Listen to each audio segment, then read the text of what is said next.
Assalamualaikum teman-teman, malam ini aku ingin menceritakan kepada kalian sebuah kisah nyata pengalaman seorang laki-laki bekerja di sebuah pabrik yang ternyata pabrik ini di masa lalunya itu pernah meledak dan menewaskan banyak banget karyawan. Belum lanjut ke ceritanya, jangan lupa subscribe channel FD28 Horror Story, tekan tombol like jika kalian suka ceritanya, dan silahkan tulis di komentar dari kota mana Anda menonton.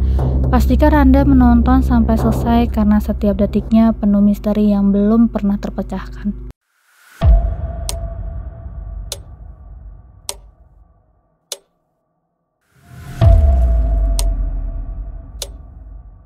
Di sebuah kampung kecil bernama Sehat Sentosa di pinggir kota Lubuk Sentosa, hidup seorang pria berusia 34 tahun bernama Nadi. Tubuhnya tinggi, agak kurus, kulitnya sawo matang terbakar matahari. Sehari-hari ia hidup sederhana bersama istrinya bernama Manda dan putra mereka yang baru berusia 7 tahun bernama Tunggul. Rumah mereka berdinding papan, catnya mulai pudar dimakan hujan dan panas tapi selalu bersih. Di belakang rumah terdapat kebun kecil berisi beberapa pohon pisang dan semak kopi tua yang jarang berbuah. Nadi dulunya bekerja sebagai buruh angkut di pelabuhan sungai. Tapi sejak dermaga itu tutup setahun yang lalu, ia hanya mengandalkan kerja serabutan, bersih-bersih halaman tetangga, membantu mengangkut hasil panen, bahkan sering ikut narik becak milik sepupunya. Suatu sore yang gerimis, Nadi sedang duduk di teras sambil menjahit sendal putranya. Ketika tetangganya Bang Rowi lewat di depannya sambil memanggil, "Di, kau lagi cari kerja kan? Ada kabar bagus. Pabrik pengolahan kelapa sawit di ujung jalan lintas sana buka lowongan. Katanya butuh orang buat bagian gudang. Gajinya lumayan, apalagi untuk ukuran kampung kita." Nadi mengangkat kepala. "Pabrik yang mana? Yang dekat Simpang 3 itu?" Bang Rowi mengangguk. "Iya, katanya udah lama nggak beroperasi, tapi sekarang mulai beroperasi kembali. Aku tadi lewat ada papan lowongan kerja ditempel di depan gerbang." Hati Nadi langsung berdebar. Selama ini pabrik itu terkenal angker. Mitos dan cerita seram yang mengelilingi pabrik sawit yang dulunya sempat tutup mendadak membuat warga menjauhi kawasan tersebut. Alasannya tidak pernah jelas. Ada yang bilang karena mesinnya rusak, ada juga yang bilang karena adanya kecelakaan kerja. Tapi Nadi tidak pernah peduli soal gosip. Baginya, pekerjaan adalah pekerjaan. Keesokan harinya, selepas subuh, Nadi berangkat ke pabrik itu. Jalan menuju ke sana tuh sepi, hanya ada deretan pohon kelapa sawit yang menjulang tinggi. Udara pagi terasa dingin menusuk. Gerbang pabrik besar itu pun sedikit berkarat, tapi cat biru mudanya masih cukup jelas. Di sana benar terdapat papan tulisan besar bertulisan, "Dibutuhkan segera tenaga gudang, hubungi Pak Kiki Mandor." Nomor teleponnya tercantum di bawahnya. Ia menelpon nomor itu di tempat. Suara di ujung telepon terdengar serak tapi ramah. "Datang aja ke pos satpam, jam 9 pas, bawa KTP sama ijazah mas. Langsung kita tes ringan." Jam 9 tepat, Nadi tiba. Tapi anehnya, gerbang pabrik yang tadinya tertutup kini setengah terbuka. Tidak ada satpam yang berjaga. Nadi melangkah masuk melewati halaman luas yang penuh dedaunan kering. Di kejauhan terlihat gudang utama pabrik. Catnya memudar, beberapa jendela pecah. Tapi entah kenapa suasana di dalam tidak terasa menyeramkan. Lebih kesepi dan hening. Di dekat pintu gedung utama ada seorang pria yang berpakaian kemeja kotak-kotak hitam putih muncul sambil tersenyum. "Nadi, saya Kiki, mandor di sini. Mari saya tunjukkan tempat kerjanya." Pak Kiki berbicara cepat seperti ingin menghemat waktu. Ia membawa Nadi ke bagian belakang gedung. Di sana ada ruangan besar yang berdebu dengan tumpukan karung dan peti kayu. "Ini ruang gudang. Tugas kamu cuma sortir barang. Pastikan yang rusak dipisahkan dan catat di buku. Nggak berat lah. Jam kerja dari jam 9 hingga jam 5 sore. Minggu libur dan gaji dibayar mingguan." Nadi mengangguk lega. Kerjaan ini terdengar mudah. Hari-hari pertama berjalan seperti biasa aja. Nadi datang pagi, membersihkan sedikit debu, menyortir barang-barang, lalu mencatat di buku yang sudah disediakan oleh Pak Kiki. Kadang ia mendengar suara kaki di lorong, tapi saat dia menoleh tidak ada siapa-siapa.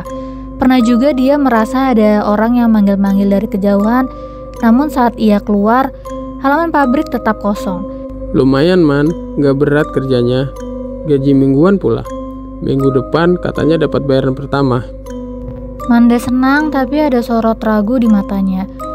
Tapi orang-orang bilang pabrik itu udah lama kosong bang. Aku takut kamu... Nadi langsung memotong.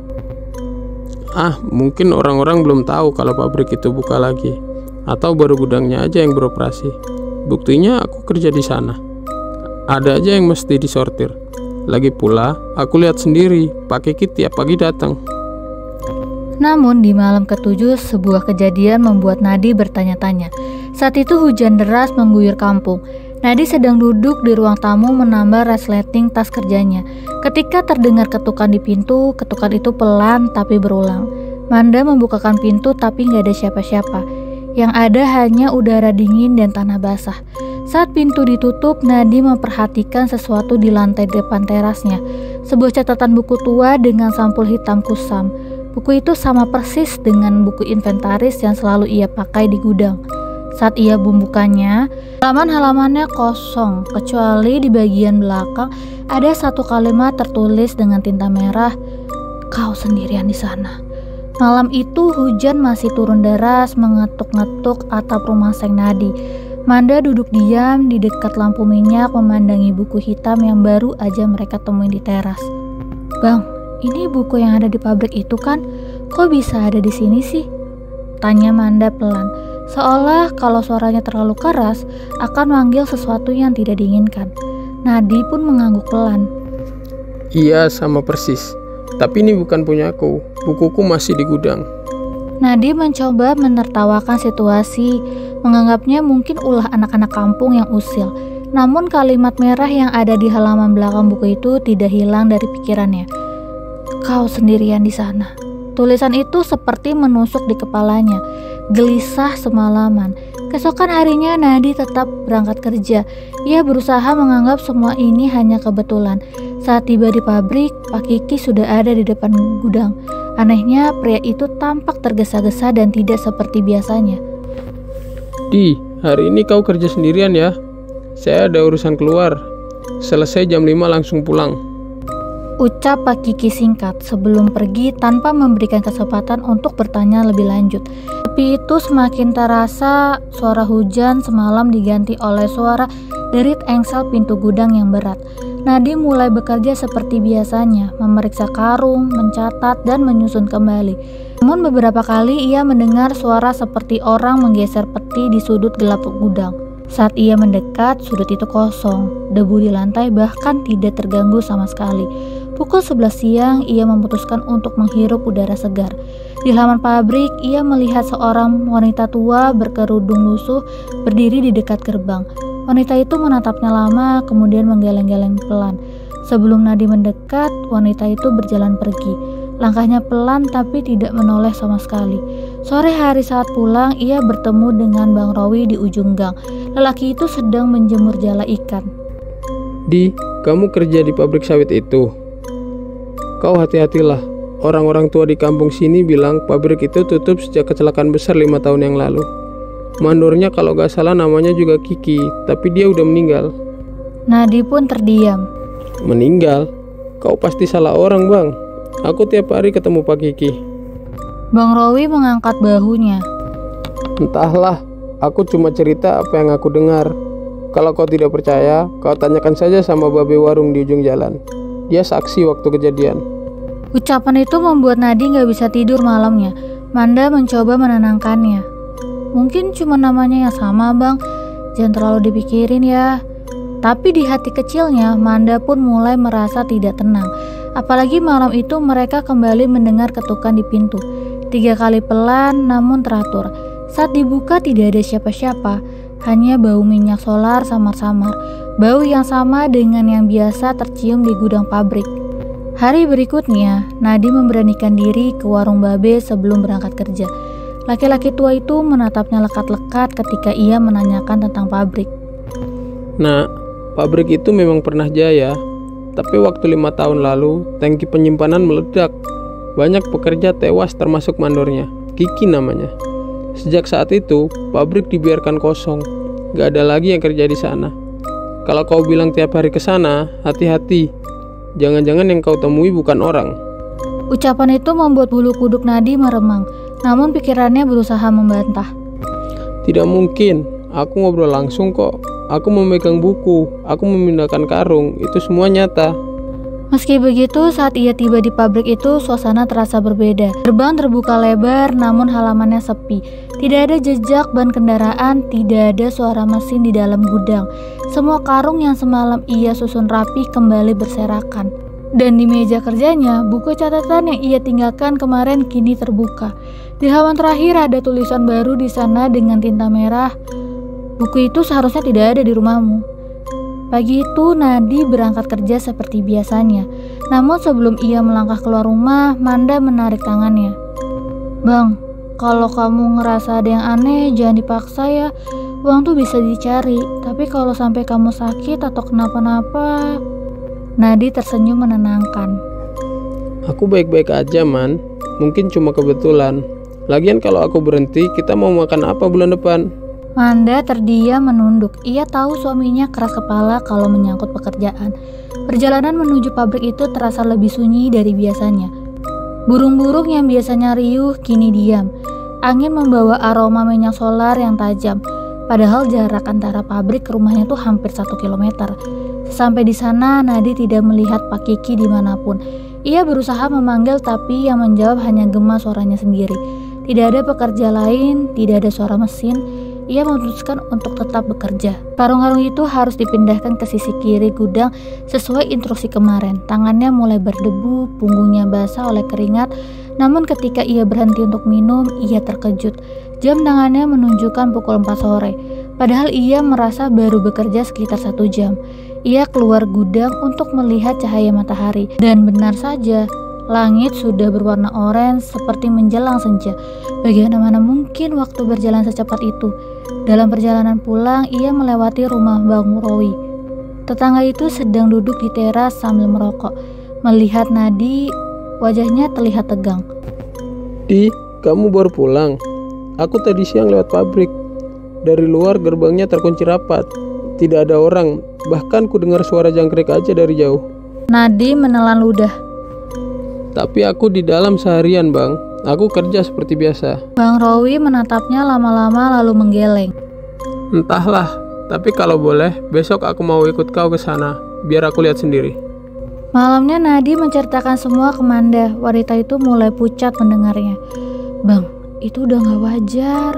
Bisa jadi kamu terkena entah apa, aku pun gak tahu. Tapi jangan pernah ke sana sendirian lagi. Nadi mencoba setuju meski di hatinya ada rasa ingin membuktikan bahwa semua ini hanya kebetulan. Keesokan harinya sesuai janji Bang Rowi ikut. Mereka berjalan bersama ke pabrik. Jalan setapak itu terasa lebih panjang. Udara lebih dingin dan ketika sampai di gerbang, Nadi melihat gerbangnya terbuka seperti biasa. Namun wajah Bang Rowi berubah bingung. Di, gerbang ini terkunci dari luar. Lihat gemboknya aja masih utuh. Nadi memandangi pintu itu dari sudut pandangnya, rantai itu nggak ada. Gerbang terbuka lebar, tapi saat ia menyentuhnya, tiba-tiba matanya berkunang-kunang. Dan dalam sekejap ia sudah berada di dalam gudang, berdiri di samping tumpukan karung. Suara berat terdengar dari belakang. Nadi, kau harus selesaikan ini. Nadi berbalik, Pak Kiki berdiri di sana dan wajahnya tampak pucat dan mata sayu. Namun saat Nadi belum sempat bicara, pandangannya mendadak berubah menjadi gelap. Ketika ia membuka mata, ia sudah berada di tepi jalan lintas sendiri. Bang Rowi berlarian kecil menghampirinya. Nadi, kau pingsan di depan gerbang. Dari tadi aku panggil kau diam saja. Tiba-tiba kau terjatuh. Nadi tidak menjawab. Di tangannya ia memegang buku hitam itu lagi yang seharusnya ada di rumah. Dan di halaman terakhir ada kalimat baru. Besok semuanya akan jelas.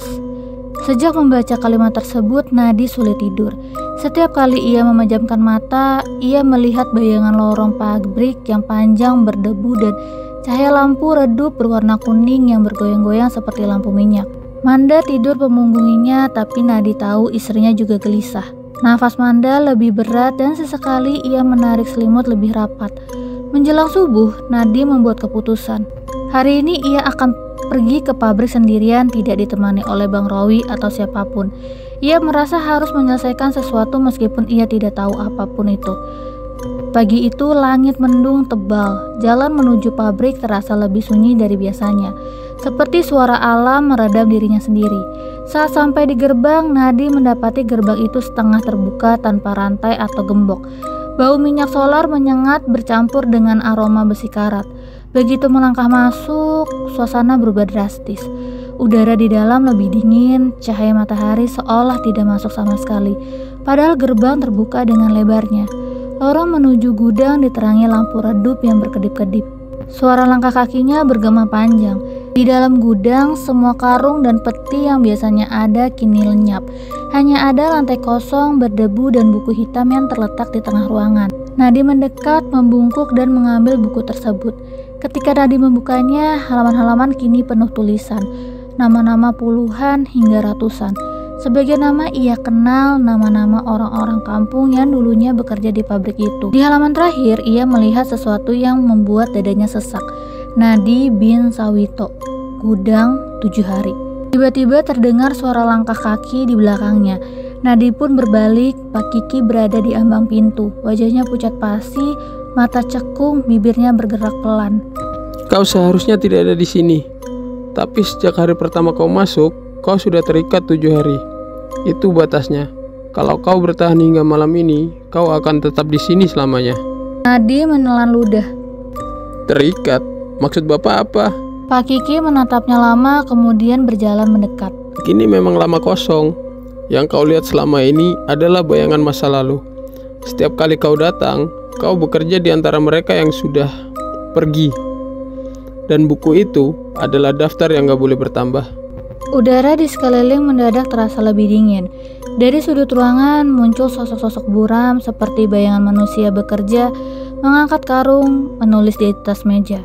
Suara mereka terdengar samar-samar seperti gema jauh. Pak Kiki mengulurkan tangan ke arah buku hitam itu. Kalau kau ingin pulang, bakar buku ini sebelum matahari terbenam. Tanpa banyak bicara, Nadi berlari keluar. Jalan yang ia tempuh terasa lebih panjang. Nafasnya tersengal dan setiap kali ia menoleh, ia melihat siluet-siluet pekerja-pekerja itu mengikutinya dari kejauhan. Ketika ia hampir sampai di gerbang, langkahnya terhenti. Gerbang itu kini tertutup rapat dengan rantai besar. Dari balik jeruji, ia melihat Manda dan Bang Rowi berdiri di luar, berteriak namanya. "Bang, cepat keluar, mataharinya mau tenggelam, Bang!"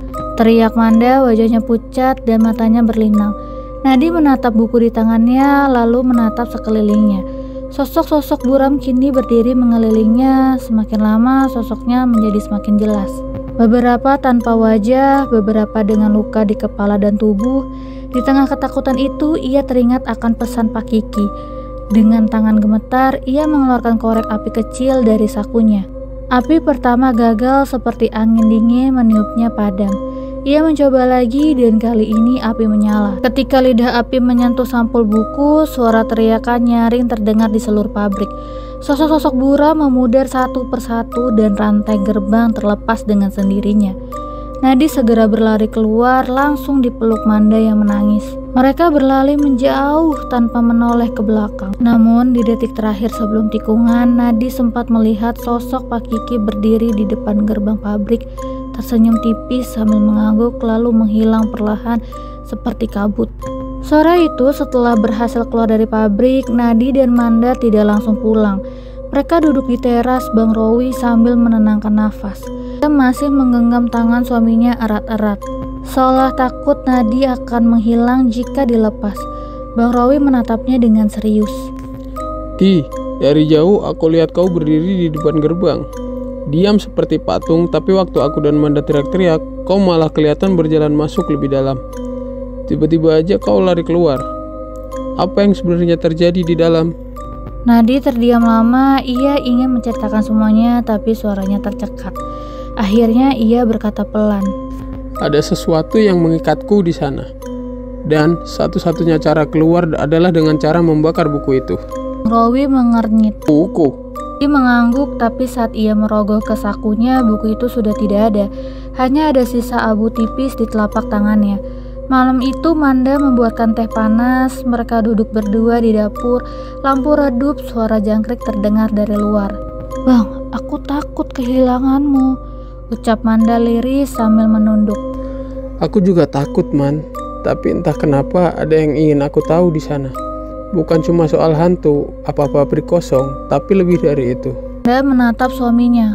"Kamu yakin semua udah selesai?" Nadi menghela nafas panjang. Aku nggak tahu.